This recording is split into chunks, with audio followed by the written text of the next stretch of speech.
Finally Sharma గారు is back. I'm happy. దర్శన గారు, మీరు ఆ శర్మ గారితో మరీ అంత క్లోజ్గా ఉండడం మంచిది కాదు. ఎందుకు? ఎందుకంటే మిమ్మల్ని ఎక్కడ పడితే అక్కడ టచ్ చేస్తున్నాడు ఆ రీల్స్ చేసేటప్పుడు. నాకెందుకో అస్సలు నచ్చట్లే. ఒక అమ్మాయికి ఎవరు ఎందుకు టచ్ చేస్తున్నారో ఈజీగా తెలిసిపోతుంది. ఎలా తెలుస్తుందండి? ఏది నువ్వు టచ్ చేయి చూద్దాం. ఏంటి ఆలోచిస్తున్నావు? టచ్ చేయి.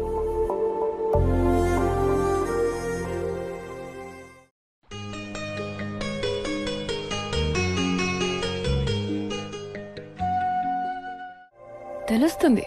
ఏం తెలుస్తుంది? ఏదో తెలుస్తుందిలే.